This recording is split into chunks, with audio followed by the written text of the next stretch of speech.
You know, Larry, we might want to start today's show by hearkening back to the early 1970s. What were your initial impressions when Watergate was happening, and how are you today? Good to see you again, Larry. I'm here. My thinking back then was that it was much ado of nothing, because I even knew back then that kind of stuff went on all the time, and it was just that was such a bad period of time for America, for Nixon. You know, everybody with the war in Vietnam, everybody trying to get out. It was, and then plus everybody sort of knew Nixon was a little bit out of plumb. You know, he was paranoid. It was pretty well known throughout the D.C. area.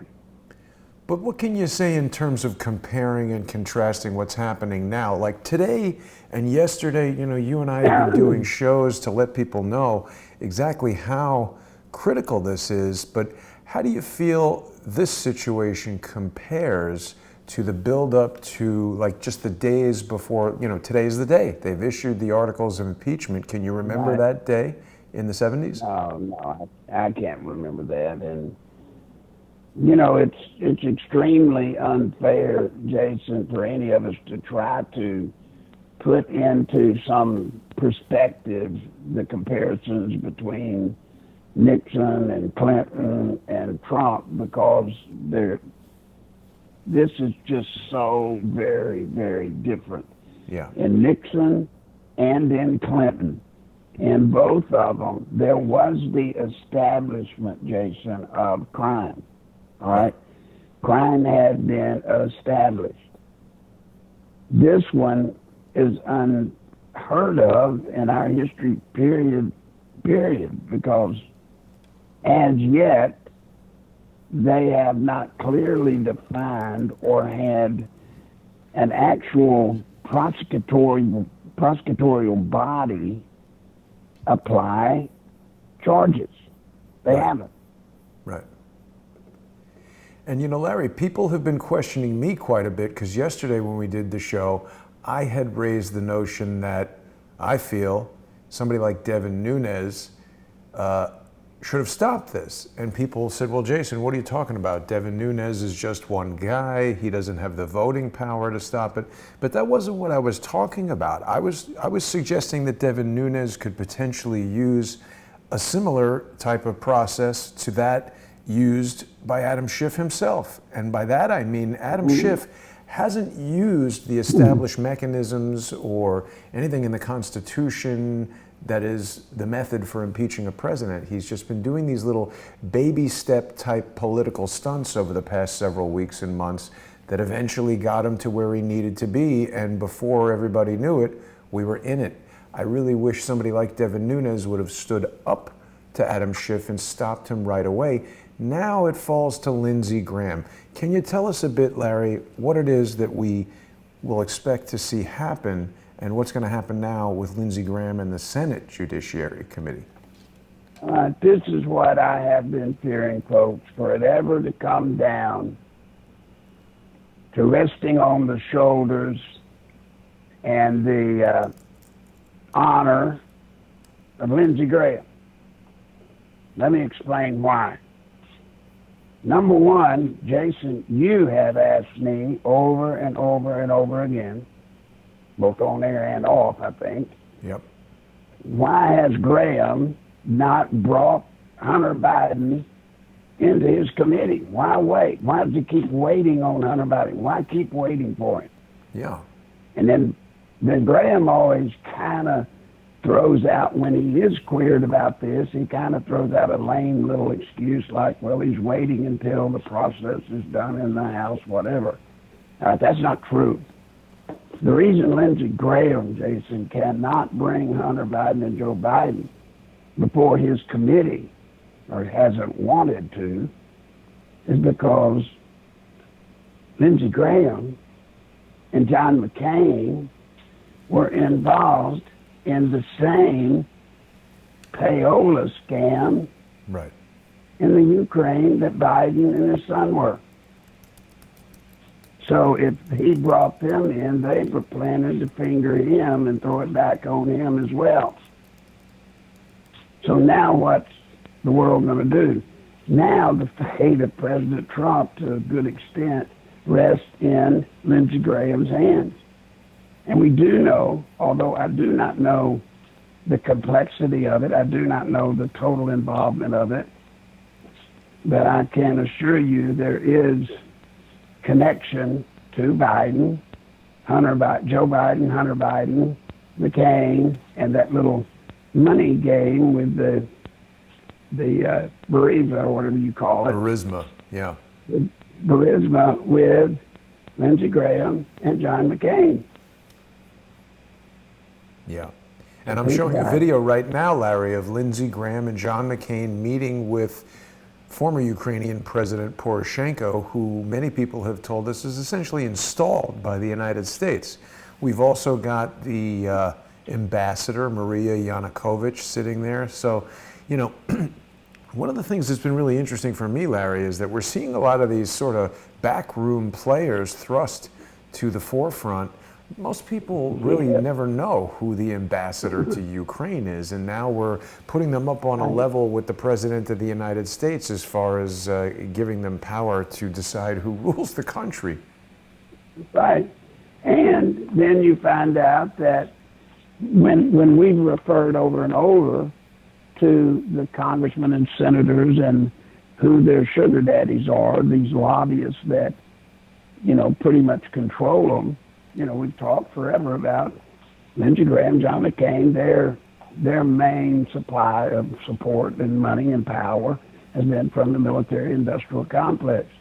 Well, look how logical that is when you've got a country like Ukraine being invaded by Russia, and they're in the middle of shaking them down for arms. You know, think about it. And Larry, it's an incredibly tangled web. Right. But isn't it also true, Larry, that this, you know, simply to say that Russia invaded Ukraine, it's a little bit of an oversimplification. I believe, and again, I'm not an expert on this, we've got to talk to guys like Lee Stranahan and others, Diana West, but it seems to me that after the fall of the Soviet Union, there was an arrangement made, I think by George H.W. Bush, our mutual favorite, where he said that we weren't going to expand NATO, and Russia said okay, but then, as those types of deals frequently go, they totally lied, started pursuing all kinds of countries to join NATO, including Ukraine, and this put a lot of pressure, political and other pressure, on Russia, and when they tried to, you know, give Crimea back to whoever, Russia said, forget it, that's an important military and economic port for us, and they basically agitated Russia to the point of doing what they did. Yeah, you know, Jason, for the purposes of this program, I haven't gotten into the depth of that whole mess, and it is a mess, and it's confusing at many levels. But I just wanted to show the tie with Lindsey Graham and Biden and Ukraine so that people understand it's not just a simple fix. Great, we're in great shape now. They've come up with the rules for impeachment, and so great, now it goes to the Senate. We won, it's over, everything's fine, because now Graham, who has boldly gone on Sean Hannity and others saying what he was going to do when it got to his committee and how he was going to, you know, stand up and correct it. Now I'm trying to point out it's not going to be that quick fix that everybody thought we could expect at this moment in time. It's not. There's actually significant danger that if it gets to the Senate Judiciary Committee, Lindsey Graham basically holds the keys to the destruction of the Trump presidency. He does indeed. And, you know, up until McCain died, and from McCain's death till present, we have seen what appeared to be this tremendous fidelity to President Trump from Lindsey Graham. Right. You've doubted it. I've doubted it. I don't know that that's all that real. Right. But Yeah, we're going to find out now, and tomorrow is going to be a big test. You absolutely. see, tomorrow is, for those of you that don't know or yet haven't heard yet, tomorrow Horowitz goes before Lindsey Graham's committee in the Senate. Now, one of the things that I've had to work on today that Jason knows about is this preposterous statement or claim by the IG Horowitz that he found no documentation or evidence of political bias in the endeavor having to do with all of this stuff with Ukraine. Folks, that's not true. It's absurd. That's not true. And the reason it's not is I'm going to give all of you, obviously, something that the most brilliant minds in the Inspector General's office of the judicial branch or whatever of the Senate Attorney Judicial General's Committee. office. Oh, Yeah, the most brilliant minds couldn't find this one piece of evidence or these pieces of evidence showing political bias and how this entire investigation was started corruptly and wrongly. And that goes back to Jason, Strzok, and yeah. Page. Yep. In their emails, which have been made public to everybody, apparently Lisa Page thinks it's been wrongfully made public because she's suing the government today for her private emails being made public. Mm-hmm. But in their emails, they refer to, don't they, Jason, help me here in that, making reference to political bias as you interpret it? I certainly think so. I mean, I'm looking at some of her texts right now. People will easily recall that she was asking things of Peter Strzok, like, will this guy become president? And he's saying, we won't let it happen, and all this kind of stuff. Then they also make reference in some of their emails to, she asked, I believe, Peter Strzok, did you go over this in Andy's off with Andy, Right. meaning Andrew McCabe? Yep. So how on earth can Horowitz be taken seriously, folks, when he says there was no evidence of political bias? Yeah. And the prerequisite of what started this investigation, especially when you know also in the timeline that Strzok was involved as early as the very beginning 302s. Right. Strzok was also questioning General Flynn. Strzok was also involved in the Hillary Clinton email investigation. And, just to step back for 1 second, Larry, the only reason why I wanted to bring up that whole thing with, McCain and Graham in Ukraine is because there's actually a lot of reasons why Lindsey Graham doesn't want this thing looked into and doesn't want to question Hunter Biden.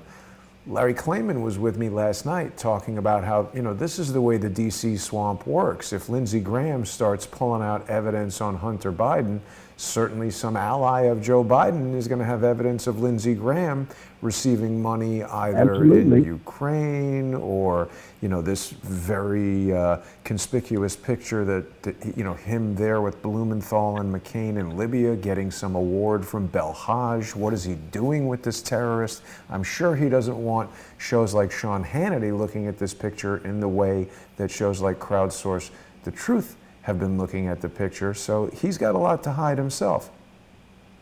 Yes, he does. And, let's not forget Lindsey Graham, who claims to be, what do you call it? He's non-sexual, whatever that is. Does he claim that? Yeah, he says he's asexual. Huh. And it just so happens, folks, that even Lindsey Graham is in one of his vulnerable moments now because he, too, is having to run for re-election in this cycle. So ordinarily, you would see Lindsey Graham, even in a situation like this, puff and puff and strut around as though he was impervious to any kind of trouble, because he would be virtually untouchable. Well, he's not untouchable now, and he knows it. So tomorrow, which Lindsey Graham, Jason, is going to show up tomorrow? Now, listen, folks, I admitted my failings yesterday. I did. I've admitted them. I was led to believe, with everything that's going on, that Horowitz was going to be where he was supposed to be, and he out and out lied. And now we know he out and out lied, not only, not somebody like me, but he lied to Barr and he lied to Durham, and they are very much on the warpath about his, what he's done to them and done to their case, because he's really put their cases in jeopardy. But, I've come forward. Now it's time for some of these others. They're going to have to come forward. Lindsey Graham's going to show his colors tomorrow, Jason. Which Graham is he going to be? Is he going to be the one 100% behind Donald Trump, do or die? Definitely. Or is he going to be the one that protects himself? Larry, we know which one it's going to be. Well, yeah, but he's going to have to show it. And that's not a good move for senior politicians in Washington. They do not like to be put in this position. No.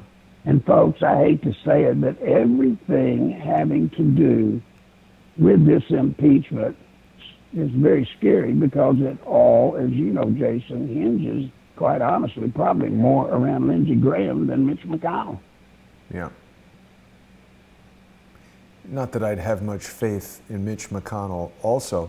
Larry, I do want to remind everybody that's watching us right now that Larry doesn't get paid by me to appear on this show. He only is paid by you, the viewers, when you choose to go to PayPal and use his PayPal address, nicholslive@aol.com. If you watch the show regularly and you haven't sent any kind of sponsorship support to Larry, I hope that today will be the day that you choose to go to paypal.com and send Larry $5 or $10, $25. Send him some money. Use his email, nicholslive@aol.com. You can stick a few bucks in an envelope and mail it to him in Conway, Arkansas. Larry really relies on the support of the viewers here on the show. This is his only regular show that he appears on, and people are obviously enjoying listening to Larry. We have some pretty huge numbers in terms of the viewers on some of these shows, so I hope that people will sponsor Larry. Now, Larry, you and I were having a little conversation before the show began, and I had suggested that it's possible that one reason why, I had asked you if you have Lindsey Graham in a room, and in that same room you have Hunter Biden, you got almost 2 Grahams there. So part of the reason they don't want to bring in Hunter Biden is that it's amazing how they've been avoiding the topic. I'm joking, obviously, but this is a serious topic. We've been talking about process crimes, obstruction of justice, collusion. He's asking the president of another country to investigate what is essentially prima facie evidence of massive corruption within their country. And we've moved so far off that topic, no one's even talking about it.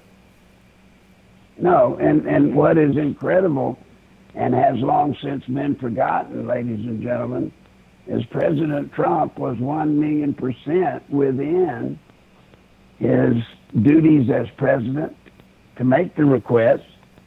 Maybe his verbiage, maybe his wording was maybe loosely chosen. Yeah. Yeah, but, he was well within his rights to ask that question, and as a matter of fact, as the #1 chief law enforcement officer in this country, actually it's his duty. And don't forget, he ran an entire campaign to run for president based off the fact that he was going to clean up this foreign aid. He was going to, get to straightening out as best he could, and that's what he's doing. Yeah. But that, as you say, Jason, that's all been forgotten. Yeah. This is nothing. But is there any other trick the Democrats can use to get this guy out of office prior to the election in 2020?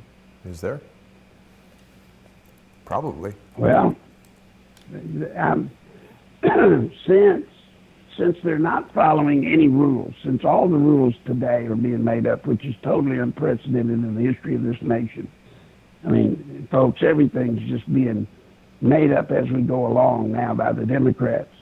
So yeah, there's probably another couple of alternatives yet to come that we have not seen. And I believe one of them is being teased to us, if you think about it, as they have been talking about, that he can be impeached many times. He doesn't just have to get impeached once. So they may be treating this initial impeachment as a trial balloon to see exactly how the Republicans are going to make their counter moves, right?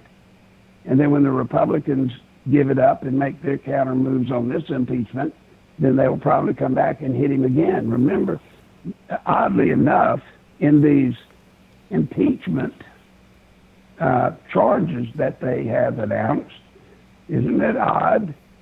They don't mention quid pro quo or bribery. I mean, that's absurd. It is. I mean, you know, Larry, there was somebody who testified last week. Oh, it was Jonathan Turley who spoke about how, I think it was Professor Turley, spoke about how Alexander Hamilton warned against the abuse of impeachment, that it's not intended to be used as a political tool. I think at this point, most people know that I have submitted a motion to disqualify Robert David Steele's lawyer in the lawsuit they've brought against me. And that motion, the disqualification of another attorney, is very carefully governed by a set of rules that prevent it from being used as a strategic weapon.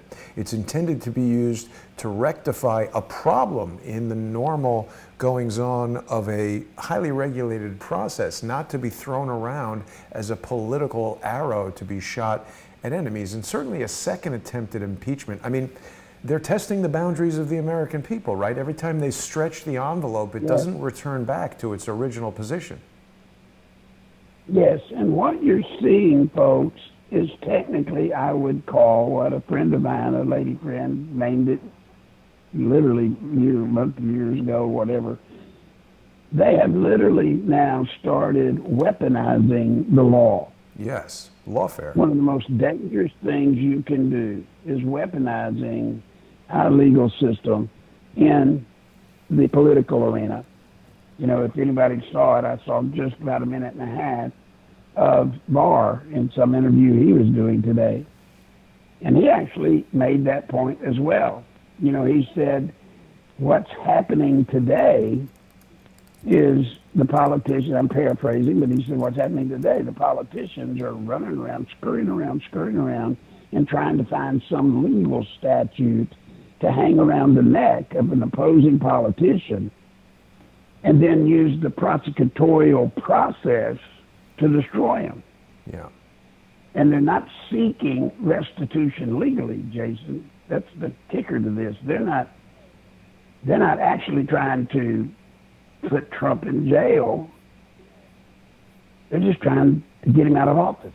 Yeah, they're not seeking a cure to an actual injury, which is the intended purpose of these legal processes. They're just simply using it to, you know, as you said, as a weapon against an enemy. I mean, this is why I keep drawing parallels between those that are opposing the president and those that are opposing me and this show and the other people that have been subjected to this type of lawfare. Dr. Corsi and I think even Carter Page. I don't know the full details of what's going on with Carter Page, but he seems back in the news. They have all these tools and people, these operational plants that they insert into these things, and you know, it's problematic. Larry, we've got a commenter here who is mentioning that he feels that you sound ill, and I think everybody knows that Larry has a pretty chronic condition. I want to say, Larry's never told me that he has cancer. He's never said that to me, but we can tell he needs our support, even if he's... Look, let's just say, Jason, let's just say I've got a serious lung problem and keep it at that. I do not put my personal health out in the public, please, folks. There's some things my family gets to keep private. Right. Not much, but some. Yeah. But It is a good obviously I reminder have. from our audience, Larry. It's a good reminder that people who are feeling sympathetic towards Larry, people who enjoy listening to his commentary, it's really important that you go to nicholslive.com, hit the donate tab, and use Larry's PayPal address. Go to paypal.com and send Larry some money with nicholslive@aol.com, or drop some cash in an envelope and mail it to him. Sorry, Larry, you were saying? Well, it's important, and folks, that y'all understand why I'm here, why Jason's here with Crowdsource the Truth.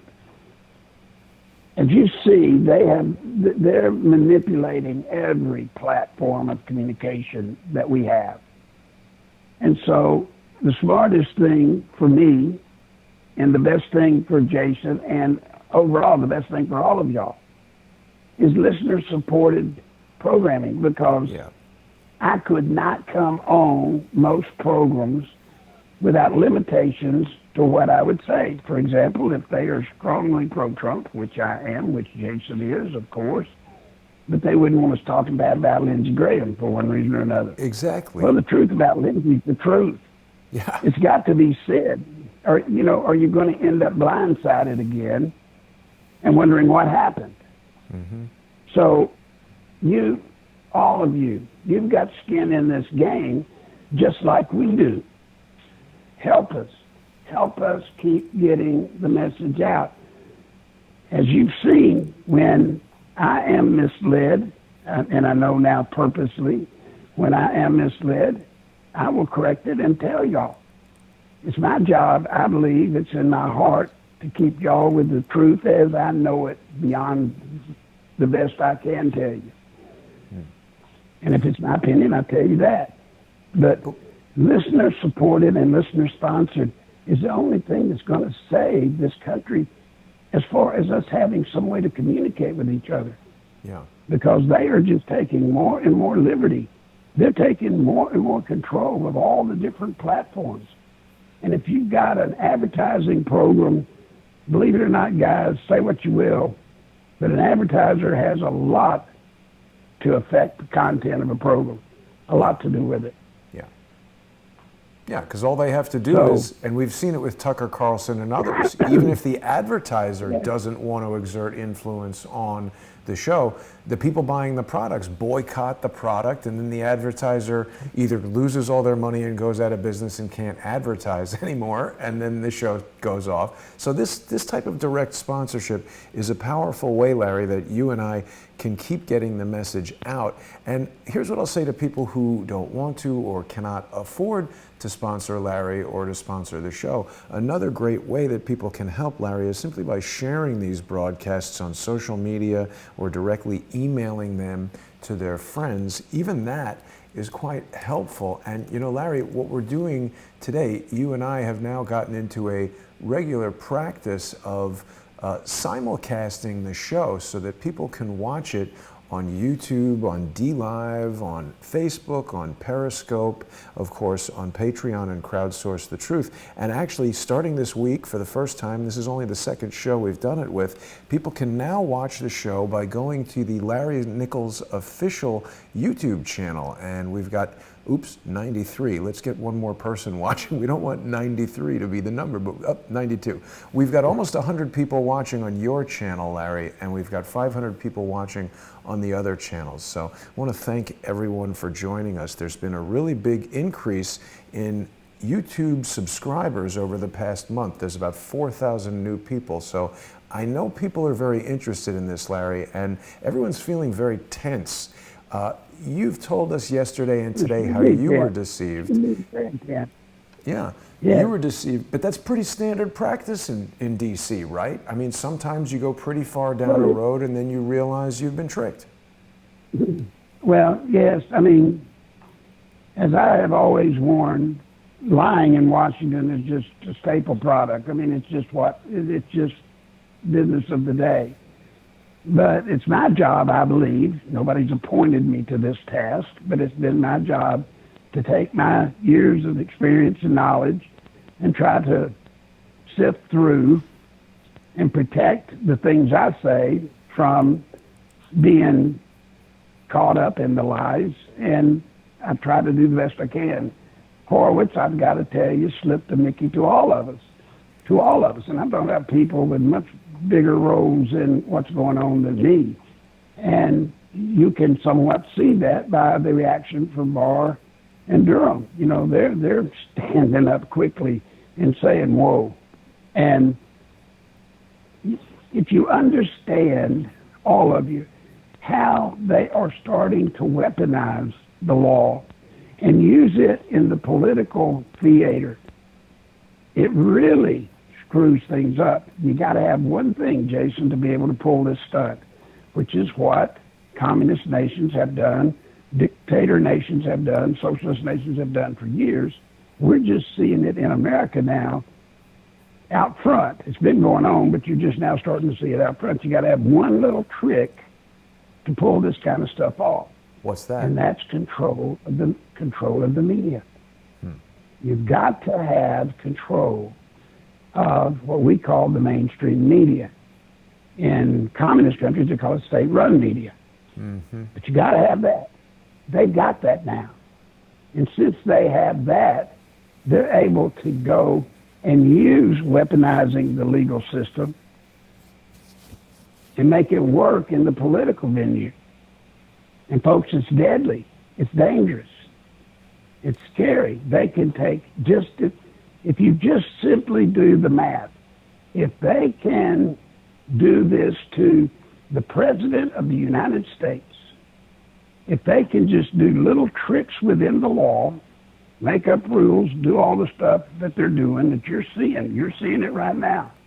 If they can do that to the President of the United States, now extrapolate that back to your life.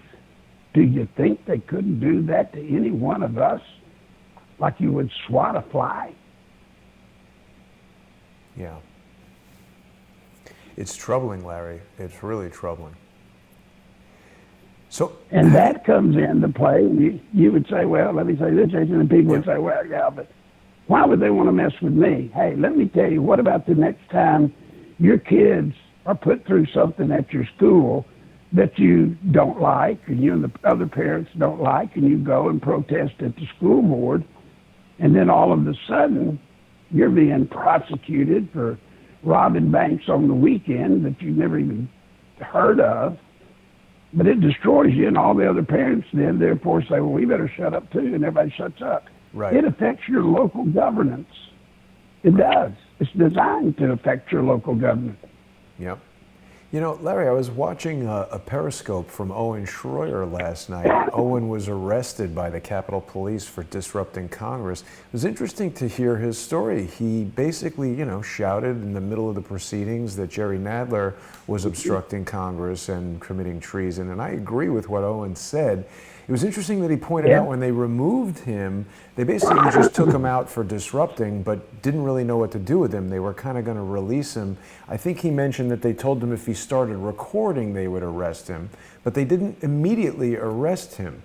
And Owen speculated that he felt that Jerry Nadler had told them specifically to arrest him because you think about a guy like Owen Schroyer, he's in his 30s. I mean, if he's got to fly from Texas to Washington, D.C. to appear in court next week, next month, whenever it is, that's going to cost him over $1,000. It's going to take time out of work. It's a big deal. Some, fat jerk like Gerald Nadler can kind of snap his fingers and make that happen. And suddenly Owen Schroyer is spending some percentage of his annual income dealing with a problem that wasn't a problem a moment ago, but it was a valid form of protest, I felt.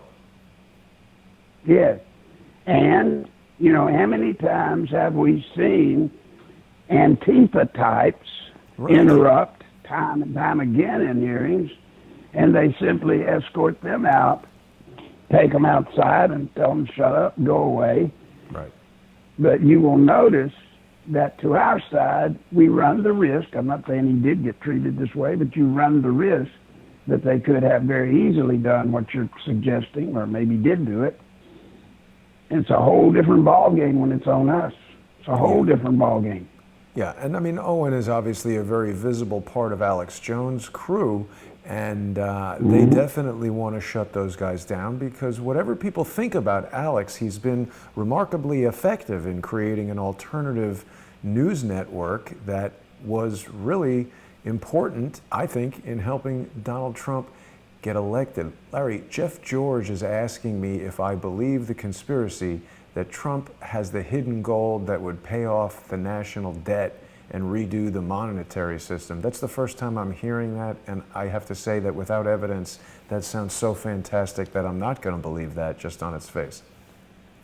Yeah, I've heard things like that, but that's another one of those things that I put into the world of who knows. I mean, that's the bad side, honestly, guys, of the internet and this massive ability for people to put out anything they want. Right.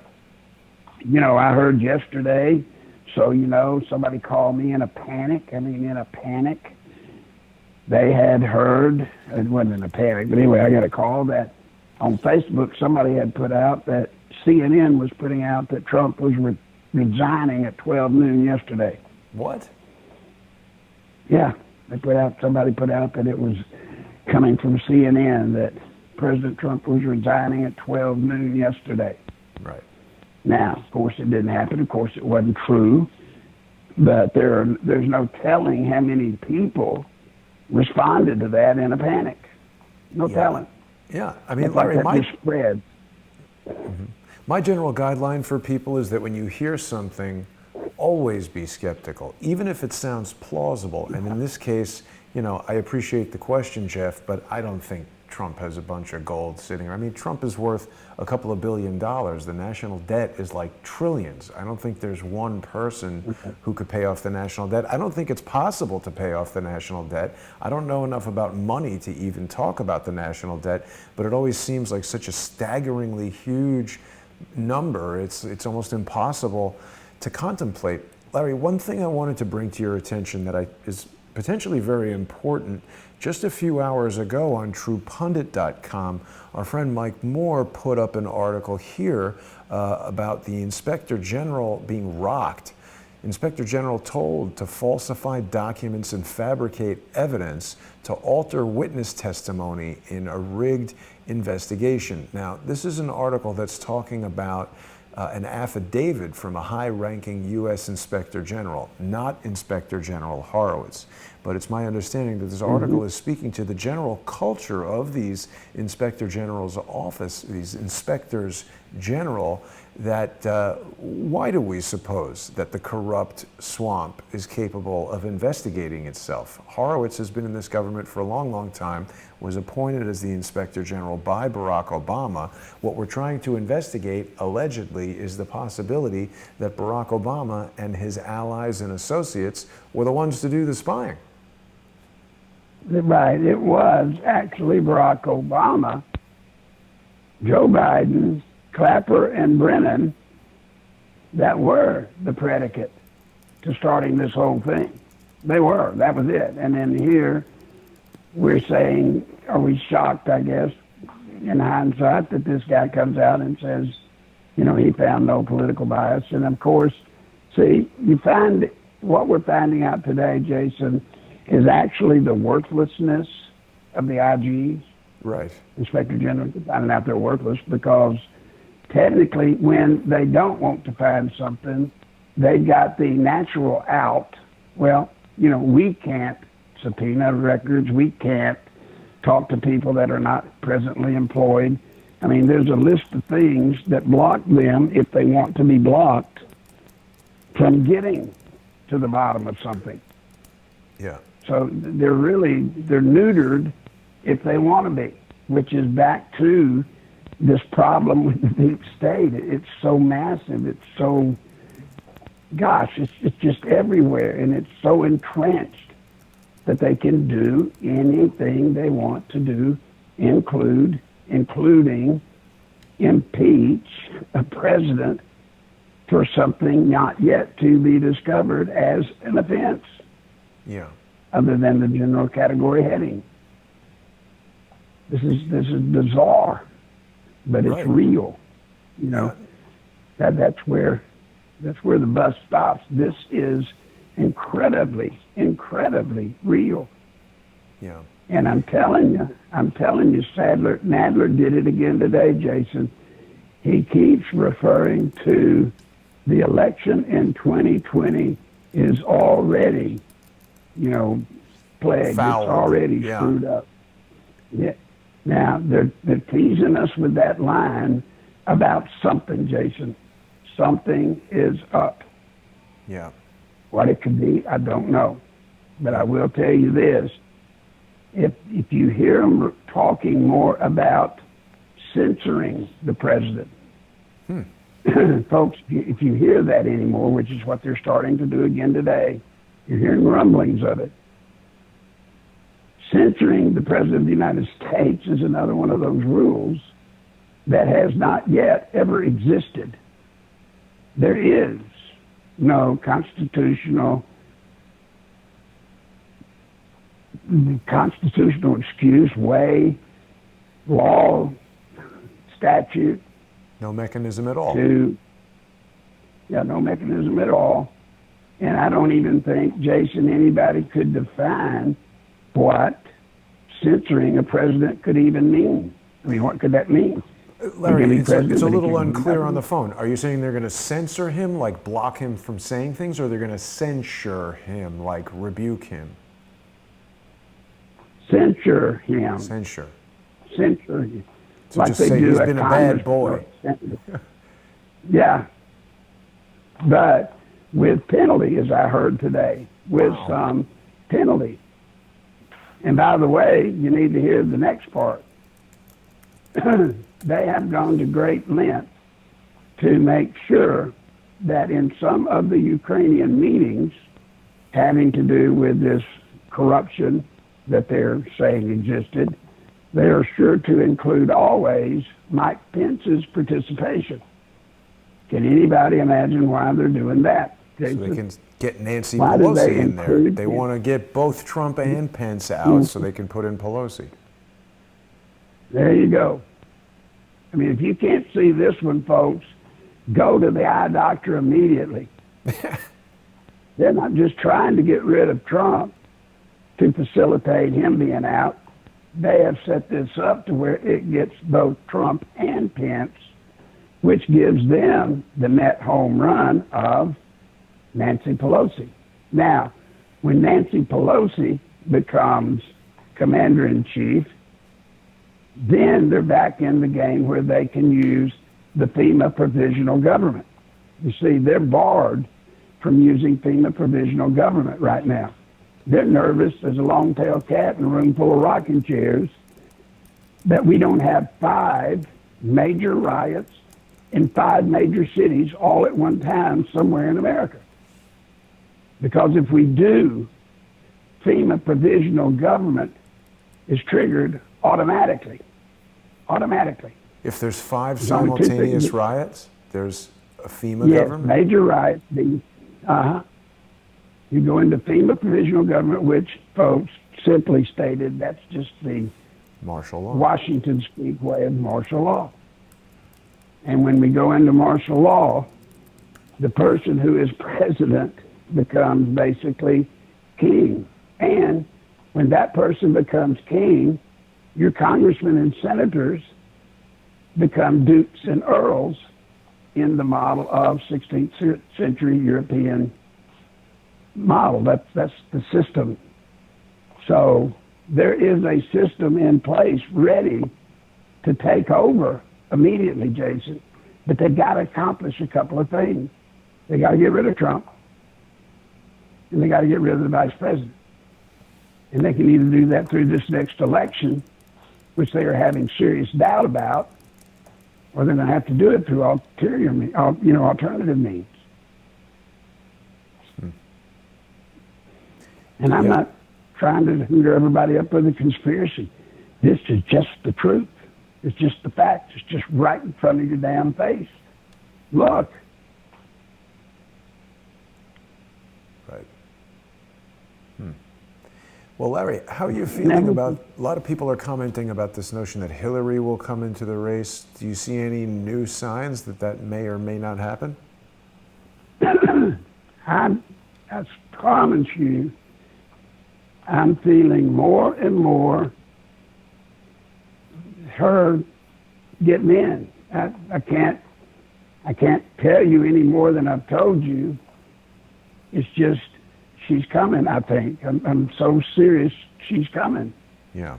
She sees this is the perfect situation for her. Jason, this is perfect for her. You've got total chaos. You've got Montezuma's revenge. She feels like she was cheated out of being president.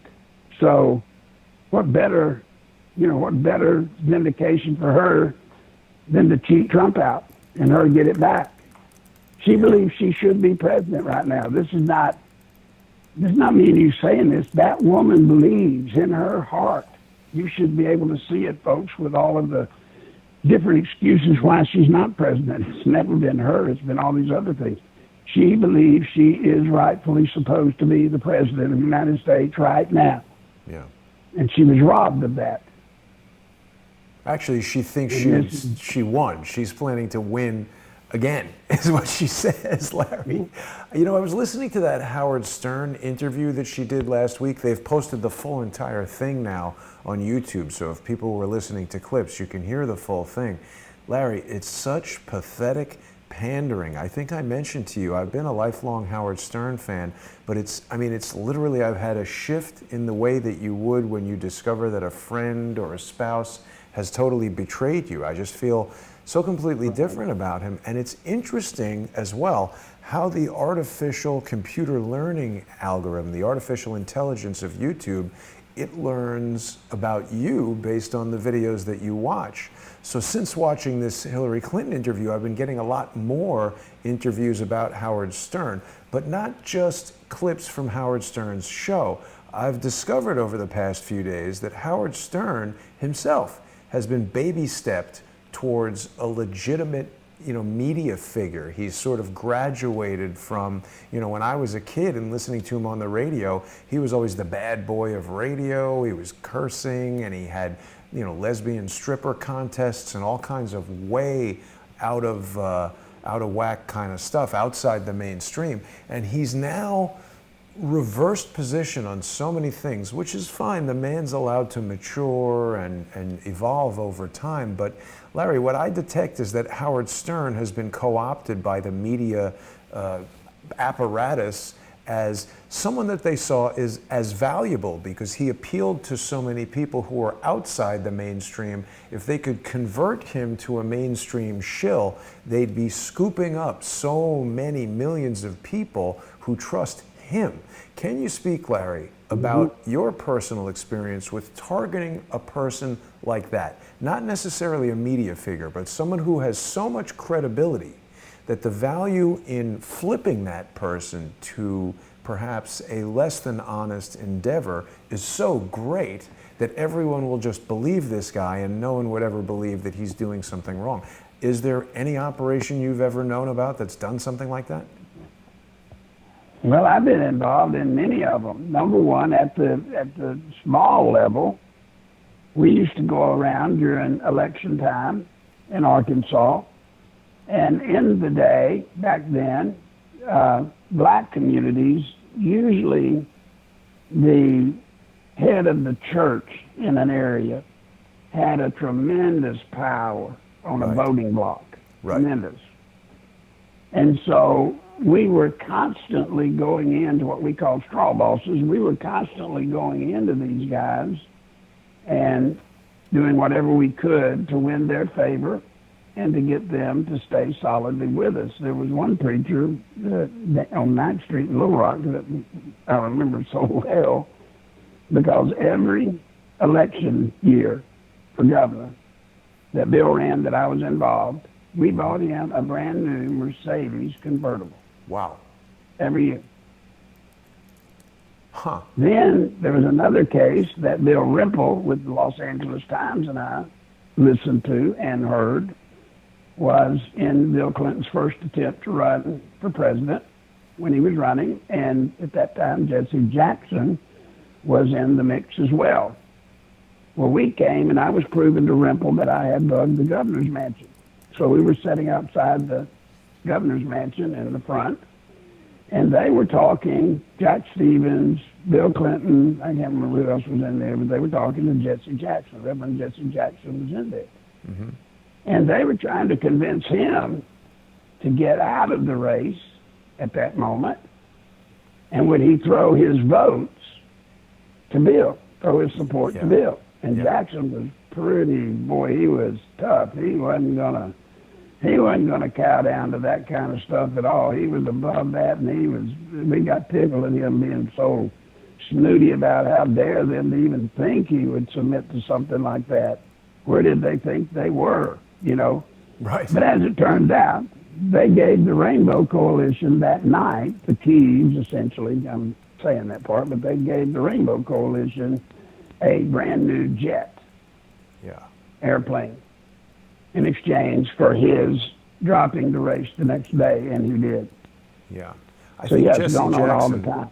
I think Jesse Jackson probably was, at a certain point in his life, very focused on capturing the legacy of being the first black president, and I guess obviously he's less interested in that now that he can never be. But see, that's interesting, because you point out exactly what I'm sort of talking about, which is you're not going to socially engineer a million stupid people. They want a target that has, you convert this person and you get a lot of people. I think, Larry, this might be part of the reason why social engineers are so intent on disrupting what I'm doing. They want to win their lawsuit and strip me of all my money and my ability to broadcast, and get me to give a false admission that the things that I've said have been untrue. That would be a victory for them, because it would leave a lot of people thinking that they are telling the truth, which they're not. Yeah, and what's scary about exactly what you're talking about, and I'm going to use Rush Limbaugh as an example, and I have great respect, great regard for Rush Limbaugh. I did his first television show. I was on his first television show back when he did a lot of guests. But Rush Limbaugh, for an example, here's a guy that, I don't know, let's say he has 6 million listeners at any one time, whatever. It's scary to think, Jason, that if you could flip Rush Limbaugh, if you could flip him, just with his changing opinion or attitude about something or someone, what percentage of his audience would just immediately go along with him? Huge percent. Just go along with him. Huge number. That's scary. Yes, that's scary. And that's what they've done with CNN. That's what they've done with MSNBC. You see, they tried to capsulize people, find out what programming fits this specific clicks kind of people, and then they hire these announcers you see on TV, guys. You know what they're hired by? You know, Jason, but I mean, people don't. They're hired by what's called a believability quotient. When you see an announcer, auditioning for a new spot on Fox or CNN, whatever, they're judged by what's called a believability quotient. Which means, can they read something off a teleprompter or a sheet of paper? Can they read it and sound believable? Having never seen it before, just read it. Look impassioned, look like they're into it. It's all a scam. Yeah. It's all a scam. Yeah. And once they hook you, once they got you, they manipulate you like a herd of sheep. Yeah. And I'm sure it's a process very similar to casting in a movie. You've got to have that it factor, right? Certainly we'd speak about the changing times. Someone who is openly gay would never be on television, even in the 1990s, when Ellen DeGeneres first had her sitcom. When it was revealed that she was a lesbian, she was fired. Now, right. I'm even reluctant to say the word lesbian because someone will tell me that's hate speech and my YouTube channel will be shut down. Right. Remember Barney Franks? Oh, my God. Well, now, being a homosexual, whatever you want to call it, I don't even know what they call it anymore, That's almost a prerequisite. It's almost a plus. Well, it is a plus. Look at that Mayor Buttigieg or whatever. Right. Bootygate. I mean, it all changes. But you got to be careful. You know, we've lost what I hope you're doing with Crowdsource to Truth. And what we're doing here, we're losing the independent thinking, the independent thinker. Think for yourself. You've seen from me yesterday, I can make a mistake. I could mislead you, not on purpose, but I certainly am capable of misleading you. So is Jason. Think for yourself. Don't ever be put in a position to where you're going to go down if I go down. Right. But that is a tactic of social engineers, isn't it, Larry? They want to plant bad information with you so that people say, oh, there was bad information. They do that all the time. All of the time. When Bill was president, you're not going to believe how impossible it was for me to get to know anyone. Anyone. Because they all wanted something from you. Every person that came into my life, every person that came into my life was one of two things. They were either coming into my life because they felt like I was some kind of celebrity then, or they were coming in to get in with me because they were working for the Clintons. I mean, I had 4 or 5 that I can remember right now, private detectives that worked their way in to try to get to be confidants with me and to take me. You know, they had all these women that they had found that were going to come out and talk. And I just needed to get the media to come and meet us and go public. I mean, it was just constant. So wait a minute, Larry, you're saying the Clintons hired private investigators who posed as various political people wanting to get to know the president so that the private investigator could learn about what you and other Clinton staffers were doing? Yeah, they were so convinced that I was working with, at that time, the Republican Party. They were wanting to know who my contacts were in the Republican Party that was helping me bring out all the stuff I was bringing out. They never did believe that it was me, obviously. Bill did, but they didn't. They just kept thinking that I was in cahoots. They had me paired up with everybody. You know, any conservative, well, that was who was funding me. I was funded. They even claimed that I had $1 million in a Cayman bank account in my name. Sounds like something they would do. Pittsburgh bank. Yeah. But they did that all the time. And you just don't realize how dirty this game is. And now that they have moved this weaponization of law into the mainstream, into the big leagues, folks, we're in danger. We're in jeopardy, serious jeopardy, not to mention the fact, what you brought up yesterday. They have the incredible advantage that something that sounds so impossible, it can't be real. When in fact, it can be real. It is real. That's right. But you see, they play off the fact that it sounds so impossible. Everybody will just go, oh, that's nuts, that's crazy. Right. There's no way that conspiracy can theory. be. They love to say that. Mm-hmm. See, the reason I'm asking about that private investigator, Larry, is because it sounds like a sort of a clandestine method that an employer might use to basically spy on employees to make sure that no one's infiltrated their organization and that they know the details about everybody who's in there. Right. And it causes me to think about this product that we've heard about recently.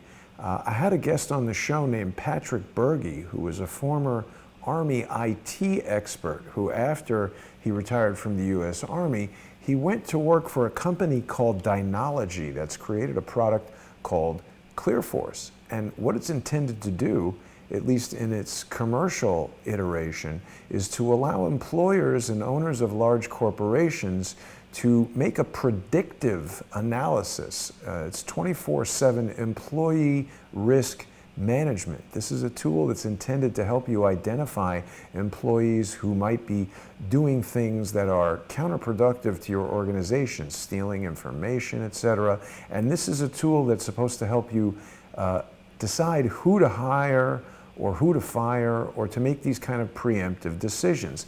This is a suite of tools that use social media, big data analytics, and artificial intelligence to arrive at conclusions and make decisions that human beings and normal brains cannot do.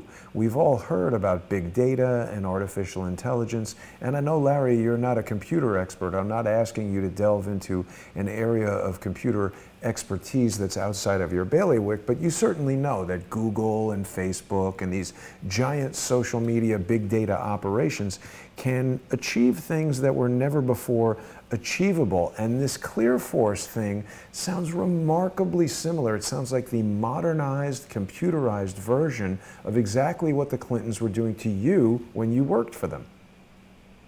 Right. And guys, I'm telling you, this internet espionage is going to grow. It's going to grow. Yeah. And pretty soon you're going to be risking everything when you get on your computer talking to your cousin or your neighbor. I mean, I've had to live, Jason, with this spying seems like my entire life. Yeah.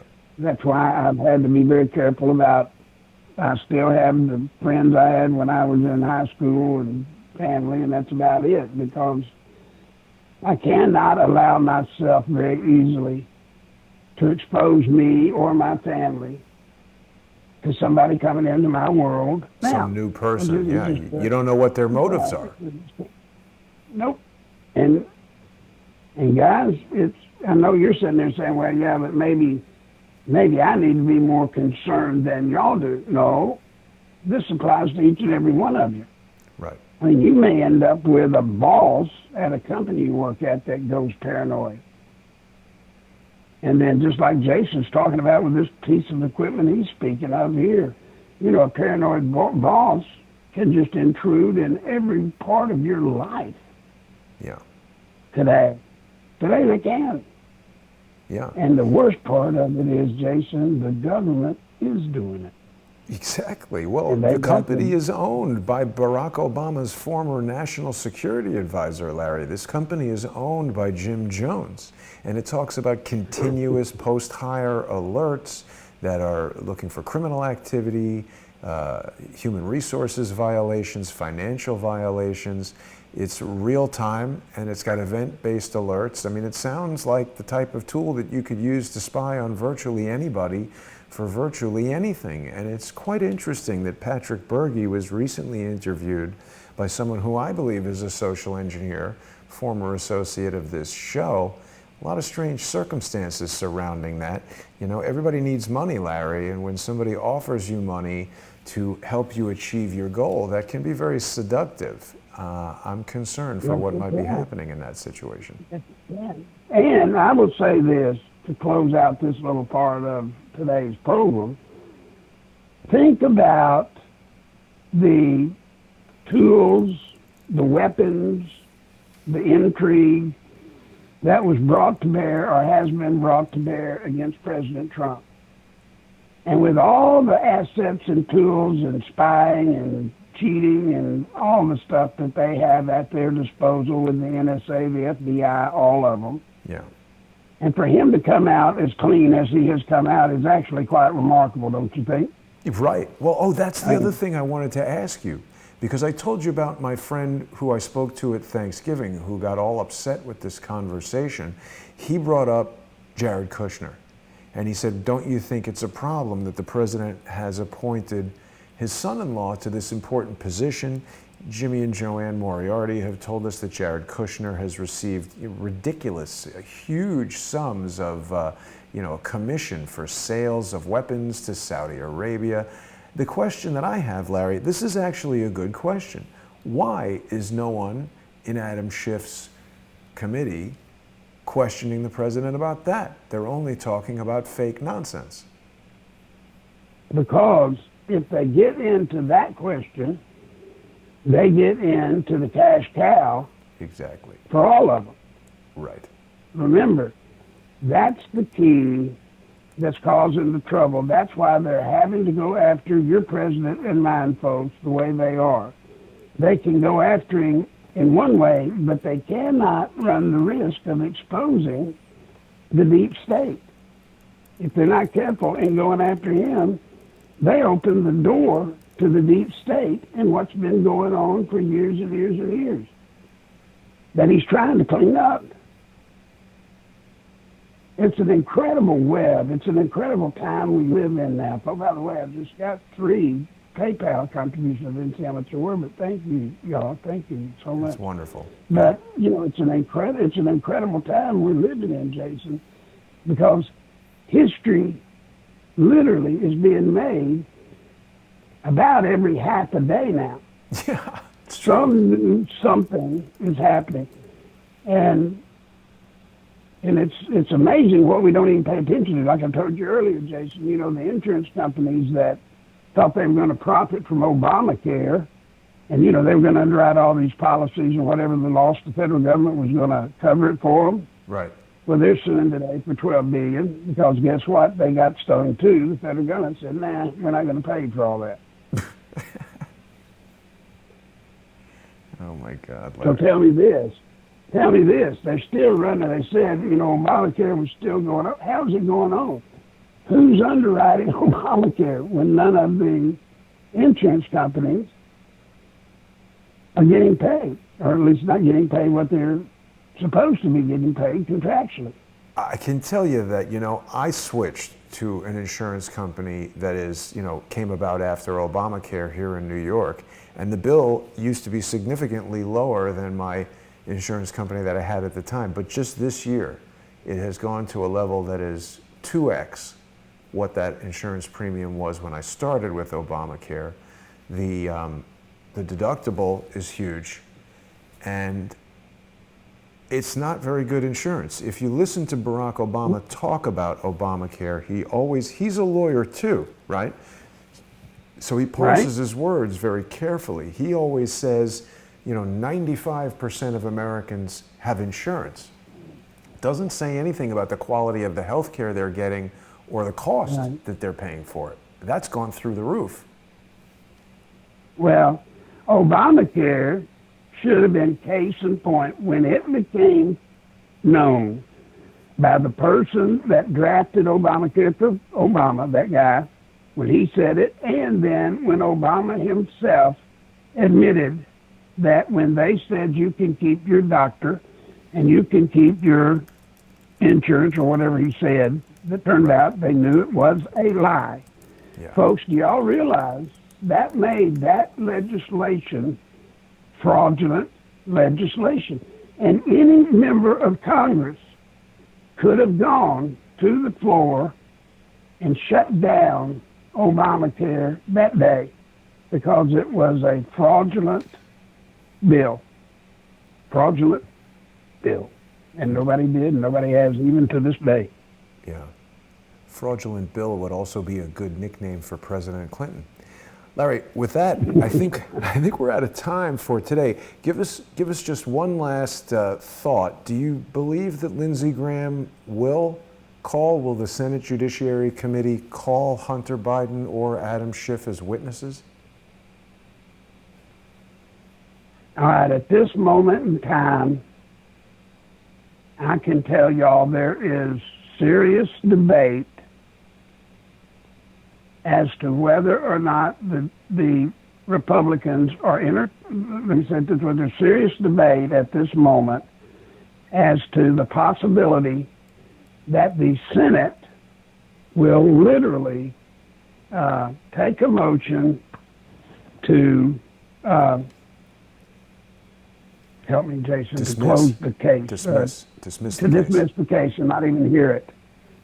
The Senate could make a motion and vote on it to dismiss the thing and not have a Senate trial. There's challenge the option legitimacy of the process, you're saying. Right. Now, option 2 is if they go through with the trial, I think Graham will have to call shift or face all kinds of pressure from the president himself. I think that is going to be a demand from the president himself that he wants to see shift in that trial as a fact witness.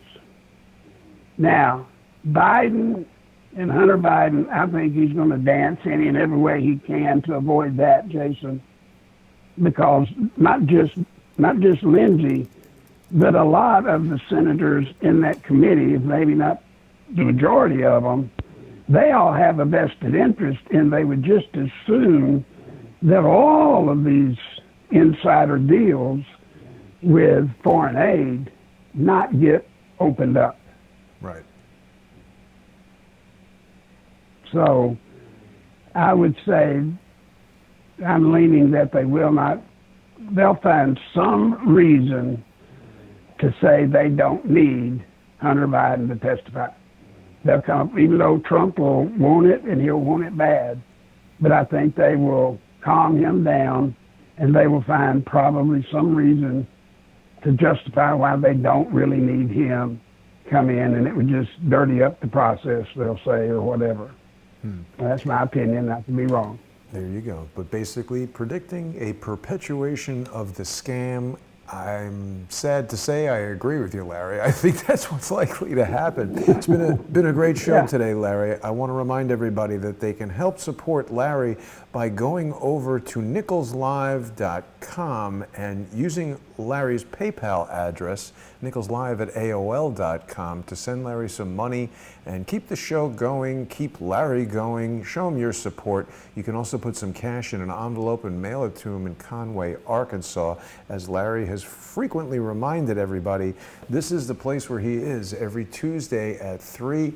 So it's important that we support Larry. I hope that people will also become sponsors of the show by going to subscribestar.com/crowdsourcethetruth or patreon.com/crowdsourcethetruth. Coming up at 8 o'clock tonight, we've got a great episode of More Pain with True Pundit editor Michael Moore. He's going to be talking about this corruption in the Inspector General's office.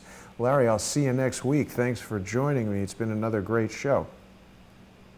Thank you, Eddie. We'll come back if we have to with an update. You got it. Thanks for watching, everybody. See you later.